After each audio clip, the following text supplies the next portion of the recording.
Hello everyone, this is Jyoti. Welcome to Learning Academy guys.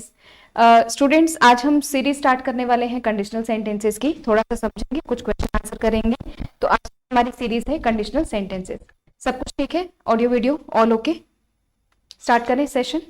Perfect. चलिए guys, conditional sentences में थोड़े बहुत rule समझेंगे। पहले हम चीजों को देखते हैं, पहले क्वेश्चंस देखते हैं, फिर समझेंगे इनको सॉल्व कैसे करना है। कंडीशनल सेंटेंसेस आज का टॉपिक है। क्वेश्चन नंबर 1 देखिएगा, याद रखिएगा स्टूडेंट्स, कंडीशनल सेंटेंसेस की हम जब भी बात करते हैं तो उस कम से कम 2 क्लॉज होते हैं। पहली चीज तो ये, पहले थोड़ा सा आप थ्योरी समझ लीजिए। कंडीशनल सेंटेंसेस मतलब 2 क्लॉजेस का होना। एक क्लॉज होता है जिसमें कि कंडीशन दे रखी हो, दूसरा होता है जिसमें कि रिजल्ट हो। ठीक, तो पहला तो पैटर्न ये है कि कंडीशनल सेंटेंसेस माने 2 क्लॉजेस। अब थोड़ा सा मैं आपको इसको समझा देती हूँ, जरा बोर्ड पर देखिएगा आप सारे स्टूडेंट्स। देखो, जब भी हम बात करते हैं कंडीशनल सेंटेंसेस की, तो यहां आपको हमेशा 2 क्लॉजेस नजर आएंगे, क्लॉज 1 और क्लॉज 2। स्टूडेंट्स पूछते हैं मैडम क्या ये मैंडेटरी होता है कि फर्स्ट क्लॉज में ही कंडीशन आई या सेकंड क्लॉज में ही कंडीशन आई? ये कोई मैंडेटरी नहीं होता। हो सकता है फर्स्ट क्लॉज में भी कंडीशन आ सकती है और हो सकता है सेकंड क्लॉज में भी कंडीशन आ सकती है। दोनों क्लॉजेस में से कोई भी एक क्लॉज आपका कंडीशनल क्लॉज होगा। एज ऑफ नाउ आप वैसे तो आप दोनों को मानकर चलिए, किसी में से एक होगा, बट यहां मैं लिख देती हूं, सपोज करिए कि पहले वाला क्लॉज क्या है? कंडीशनल क्लॉज है, ठीक है, और दूसरे वाला क्या है? Result clause. इसको समझ करके चलिए, पहले वाला कंडीशनल क्लॉज और दूसरे वाला रिजल्ट क्लॉज। ठीक, अब जब भी हमने बात कर दी कि क्लॉज क्या होता है, तो क्लॉज सेंटेंस का एक हिस्सा होता है। ठीक है, कंडीशनल सेंटेंसेस में 2 क्लॉज होते हैं। क्लॉज क्या होता है? सेंटेंस का हिस्सा होता है। ये खुद भी एक सेंटेंस होता है, बट सेंटेंस का हिस्सा भी होता है। दोनों ही बातें राइट हैं। जितने भी शर्तों वाले वाक्य होते हैं, जितने भी शर्तों वाले वाक्य, जैसे अगर मैं यहां पर लिख दूं शर्तों वाले वाक्य, वो सारे के सारे किस में चले जाएंगे? कंडीशनल क्लॉज में। बाकी जो बच जाएगा वो हो जाएगा आपका रिजल्ट क्लॉज। पहली चीज तो इसको ध्यान रखिए। एग्जाम्पल देखकर समझते हैं इसको। जैसे मैंने क्या लिख दिया? मैंने लिख दिया if you work hard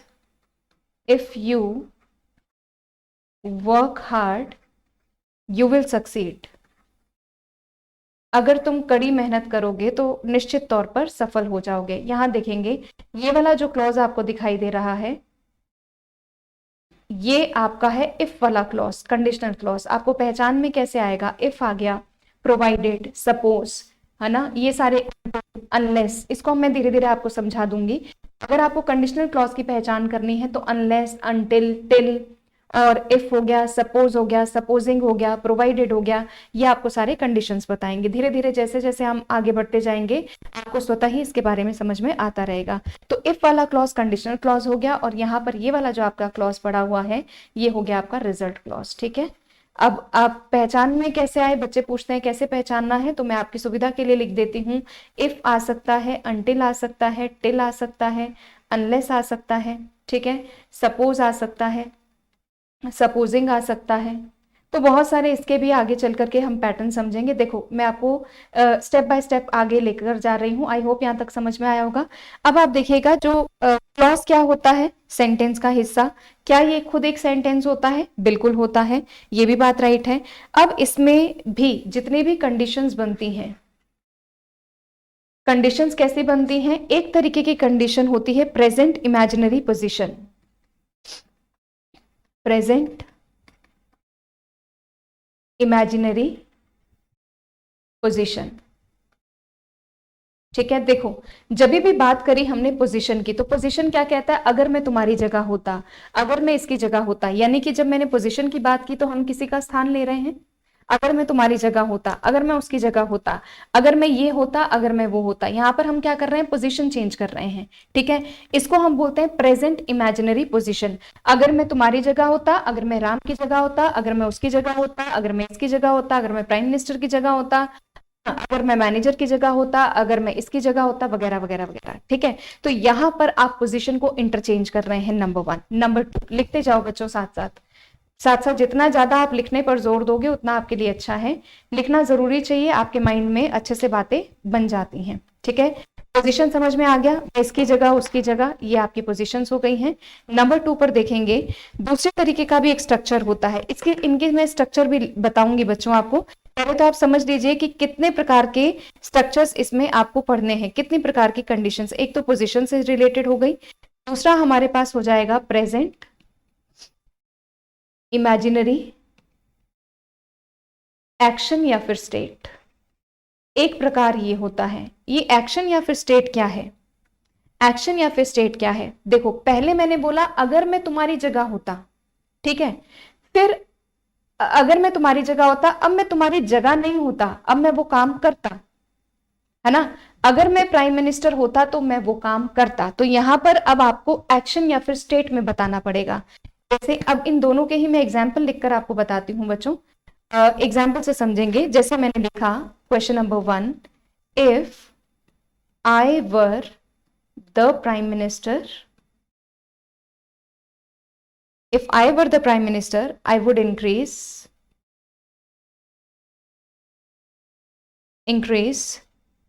employment opportunity, employment opportunities। एक तो ये रहा क्वेश्चन। वहीं पर एक सेकंड क्वेश्चन मैंने लिखा, if you lived on the moon, if you lived on the moon, you would weigh 10 kilograms only। Question only को मैं थोड़ा ठीक से लिख देती हूँ। ये रहा मेरा इरेजर। देखो,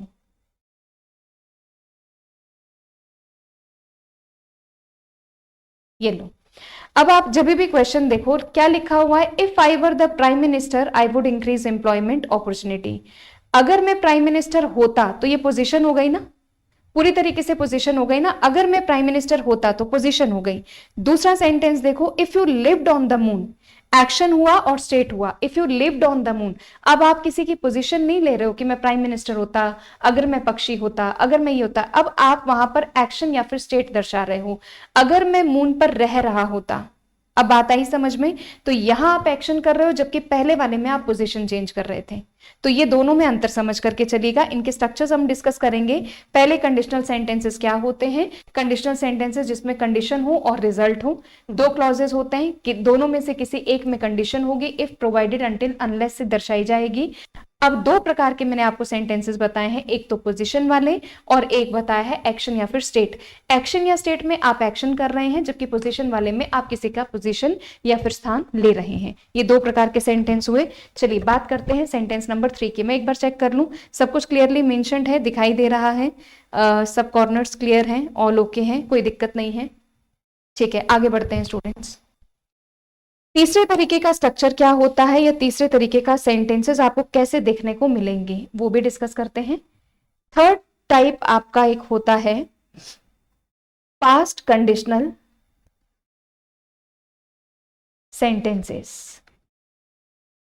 अब जब भी मैंने बात करी पास्ट कंडीशनल सेंटेंसेस की, तो ये वो एक्शन है जो अनफुलफिल्ड एक्शन है, ये काम हुआ नहीं। जैसे अगर तुमने मुझे पहले बताया होता तो मैं तुम्हारी मदद कर देता, लेकिन तुमने बताया ही नहीं। तो अब इस सेंटेंस का कुछ हो सकता है क्या? अब आप इसके साथ कुछ कर सकते हो क्या? कल तुम मुझे पार्टी में देखा था लेकिन मैंने देखा ही नहीं। कल तुमने मुझे पार्टी में हेलो हाय नहीं किया। क्लोज्ड एक्शन हो गया, कुछ हो नहीं सकता। एक ऐसा काम जो अब उसके साथ कुछ भी नहीं हो सकता, वो अनफुलफिल्ड है। अगर ऐसा होता तो ऐसा हो जाता। अगर तुमसे मुझे मिलते तो मैं तुम्हें हेलो हाय करता, अगर मैं तुम्हें देखता तो ही तो हेलो हाय करता ना। अब जब देखा ही नहीं, पास्ट में जाके हम कुछ कर भी नहीं सकते हैं, तो इस तरीके को बोलते हैं क्लोज्ड या फिर unfulfilled action. Maximum students conditional sentences में इनमें कहीं ना कहीं गड़बड़ करते हैं। रिपीट करती हूँ, 3 तरीके के कंडीशनल सेंटेंसेस को मैं आपको समझा रही हूँ।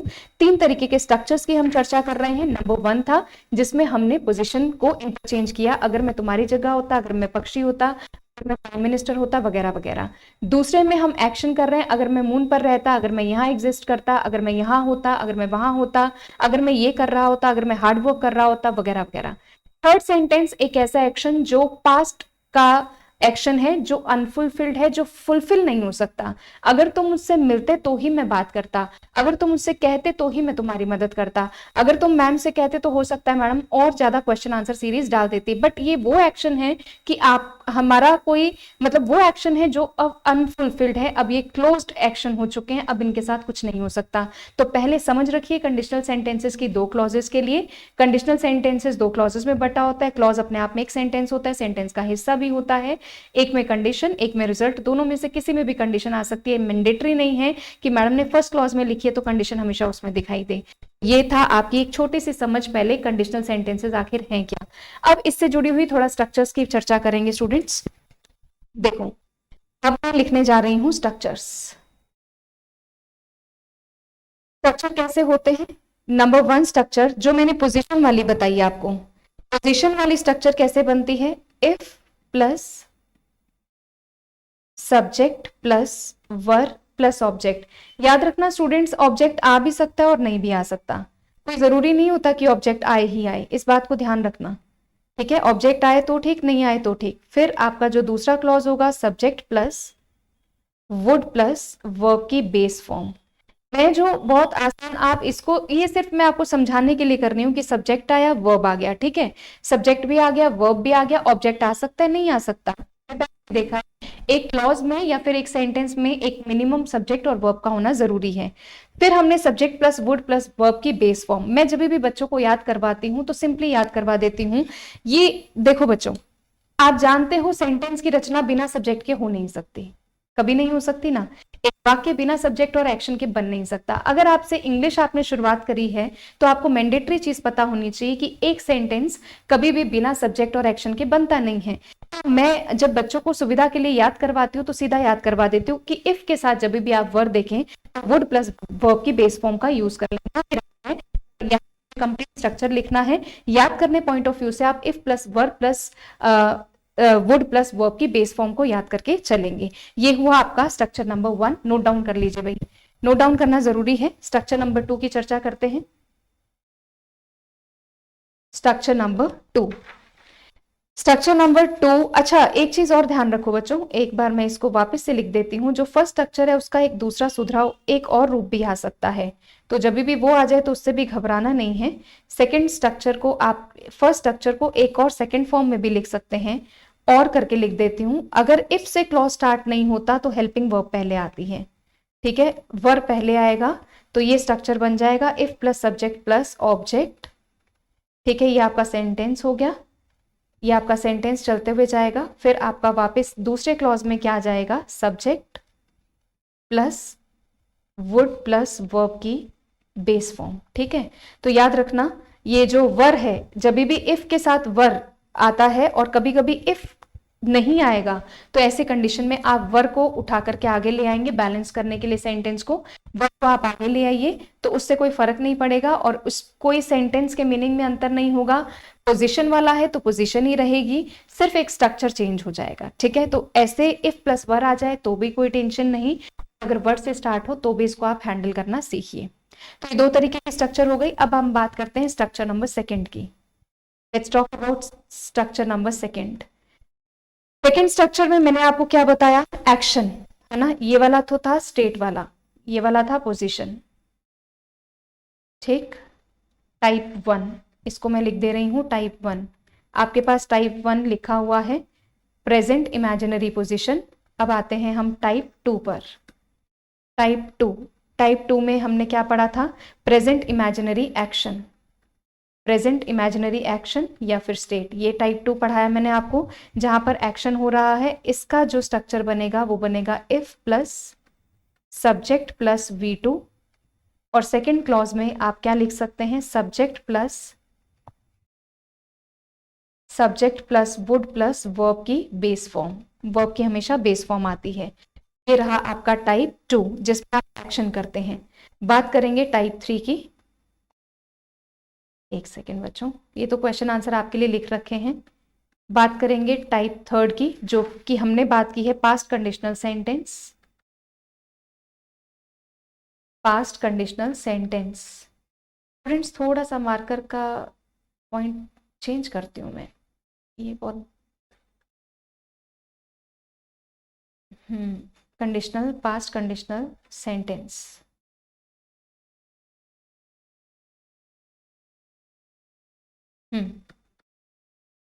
ठीक है, अब ये कैसे होता है, पास्ट अनफुलफिल्ड एक्शंस होते हैं, क्लोज्ड केस कहते हैं इसको, है ना। These all are the closed cases, जो अब इनके साथ कुछ हो नहीं सकता बेसिकली। अब अगर हम इनके स्ट्रक्चर की अगर हम बात करें तो स्ट्रक्चर आएगा if plus subject plus had plus V3, और जो आपका सेकेंड क्लॉज में जाएगा रिजल्ट क्लॉज वो हो जाएगा subject plus would have plus V3। ठीक है, तो आप सिंपली भी याद रख सकते हैं, वैसे तो बिना सब्जेक्ट और वर्ब के कुछ बनता नहीं है, तो if plus had plus V3 is equals to would have plus V3। तो आज हमने चर्चा की है तीन सेंटेंसेस के बारे में, कंडीशनल सेंटेंसेस के थ्री स्ट्रक्चर्स की चर्चा की है, एक तो पोजिशन की, एक एक्शन की और एक क्लोज्ड केसेस की। अब थोड़े से क्वेश्चन आंसर कर लेते हैं। ठीक है, ये एक इंट्रोडक्शन था, बहुत सारे इसमें और भी हैं जो मैं आपको धीरे धीरे बताती रहूंगी। अब थोड़ा सा हम डिस्कस कर लेते हैं क्वेश्चन आंसर, चलिएगा। इनके पहले मैं क्वेश्चंस आपको लिख देती हूँ, थर्ड सेकंड तक लिख दिया था, इसका एग्जाम्पल लिख लो। जैसे मैंने लिखा, इफ आई हैड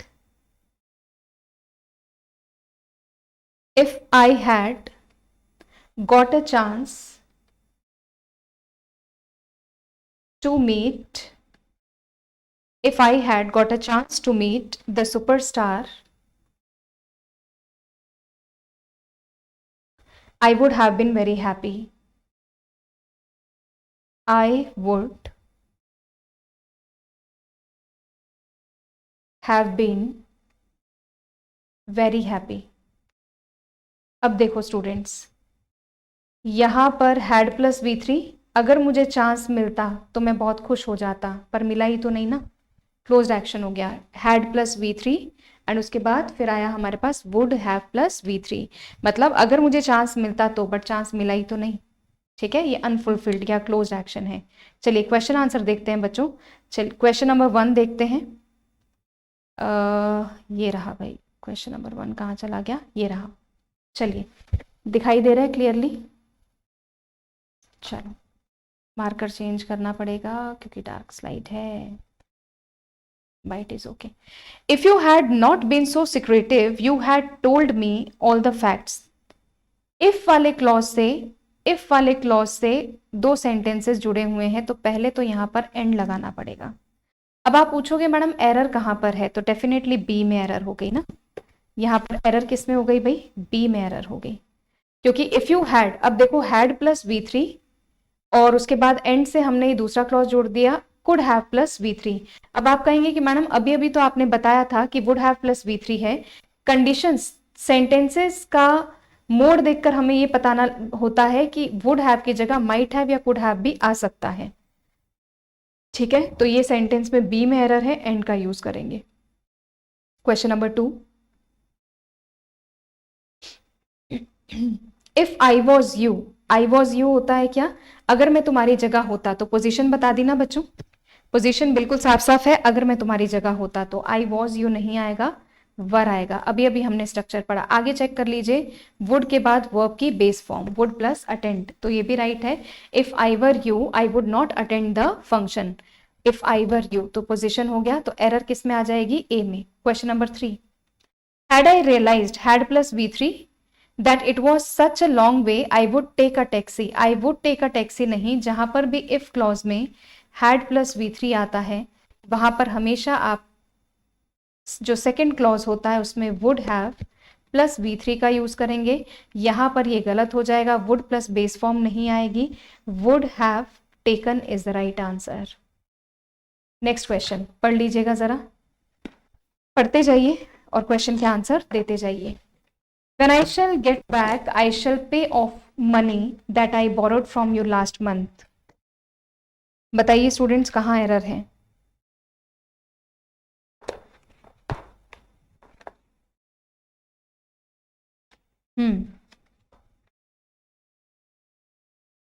पहले बात तो पे ऑफ को देखो, व्हेन के बाद शेल नहीं आता कंडीशनल क्लॉजेज में कभी भी। इफ वाले क्लॉज में कभी भी विल, शेल, वुड का यूज नहीं होता है, ध्यान रखेंगे। मैं इसको अच्छे से समझा देती हूं आपको। व्हेन हुआ, after, as soon as, if, provided, in case, before, ये रहे सेंटेंस के जिस भी क्लॉज में ये सारे वर्ड्स होंगे वहां पर आप कभी भी विल, शेल या फिर वुड का यूज कभी भी नहीं करेंगे, ये ध्यान में रखेंगे। क्वेश्चन उठता है मैम क्या इसके बाद वाले क्लॉज में कर सकते हैं? बिल्कुल कर सकते हैं। आपको when, after, as soon as, if, until, till भी है भाई, इसमें अंटिल लगा दो, टिल लगा दो। कंडीशनल क्लॉज में विल, शेल, वुड का यूज नहीं करना है, ठीक है। अब यहां पर देखो क्लॉज तो कंडीशनली बन रहा था, चेक करो। When I shall get back, I shall pay of, पे ऑफ होता है भुगतान करना, फ्रेजल वर्ब है, फ्रेजल वर्ब जरूरी है, याद करनी चाहिए। पे ऑफ का मतलब होता है भुगतान करना। When I shall get back, तो शेल, व्हेन के बाद शेल का यूज नहीं होगा। आई शेल पे ऑफ क्या दूसरे क्लॉज में हो सकता है? बिल्कुल हो सकता है, तो यहां पर शेल हटाएंगे, ठीक है। ये था आपका क्वेश्चन नंबर 4। अब क्वेश्चन नंबर 4 में याद रखिएगा बच्चों, पे ऑफ के दो मीनिंग होते हैं, सक्सेसफुल भी होता है। पे ऑफ, जब बात चली है तो हम इसको कंप्लीट ही कर देते हैं। पे ऑफ के दो मीनिंग होते हैं, एक तो होता है टू बी सक्सेसफुल, और दूसरा जैसे एग्जाम्पल आप लिख सकते हैं, all her hard work was, all her hard work was paid of, जितना भी उसने हार्डवर्क किया सक्सेसफुल रहा। एक पे ऑफ का मतलब क्या होता है? एक पे ऑफ का मतलब होता है भुगतान करना। अगर आपने इस क्वेश्चन को ठीक से पढ़ा हो, पिछले क्वेश्चन को ठीक से पढ़ा हो, तो यहाँ पर उधारी देने की बात चल रही है, तो यहाँ पर पे ऑफ का मतलब हुआ भुगतान करना। भी मैं तुमसे when I shall get back, मैं जब भी when I shall get back I shall pay off the money that I borrowed from you last month, में जब भी मैं आऊंगा तो मैं तुम्हारा पैसा चुका दूंगा। बात करते हैं क्वेश्चन नंबर 5 की। क्वेश्चन नंबर 5 कहता है if I was the prime minister, फिर से पोजिशन वाला स्ट्रक्चर आया है। पोजीशन वाले स्ट्रक्चर में वॉज नहीं आता। जितने भी काल्पनिक वाक्य होते हैं उनमें हर सब्जेक्ट के साथ वर का यूज होता है।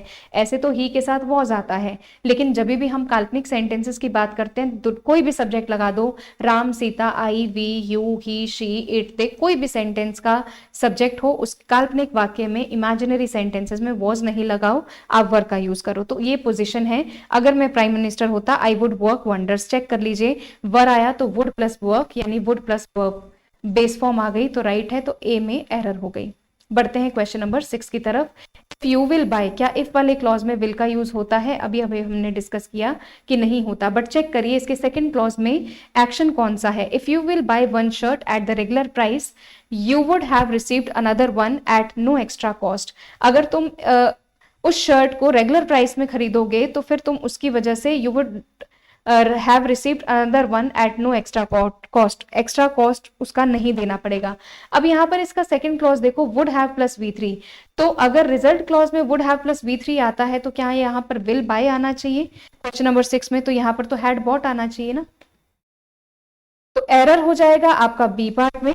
क्या हो जाएगा? हैड बॉट, क्योंकि हमारे पास जो सेकंड क्लॉज है उसमें वुड हैव प्लस V3 दे रखा है, इसलिए हमें यानी अनफुलफिल्ड एक्शन है, ये वो काम है जो अब पूरा नहीं हो सकता।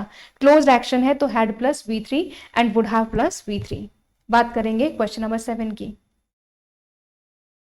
आई would have asked him to leave our house immediately if my father would. If के बाद विल, शेल, वुड का यूज नहीं होता है स्टूडेंट्स, तो वुड नॉट हैव बीन, तो यहां पर आप क्या यूज करेंगे? If I would have asked, would have plus V3, तो यहां पर हैड प्लस V3 का यूज करेंगे, तो यहां पर क्या आ जाएगा? हैड नॉट बीन, ठीक है, हैड नॉट, हैड का यूज करेंगे। If plus had plus V3 के बाद हमेशा क्या आता है? वुड हैव प्लस V3, ये क्लॉज बनेगा। करते हैं नेक्स्ट क्वेश्चन की तरफ। Question number 10, had plus V3 आया, हैड प्लस V3 आ गया तो वुड हैव प्लस V3 आएगा, तो चेक करिए क्या वुड हैव प्लस V3 दिया हुआ है? Had he done his homework well he would have not suffered, question number 8, तो वुड हैव प्लस V3 भी दे रखा है, तो कोई एरर है क्या?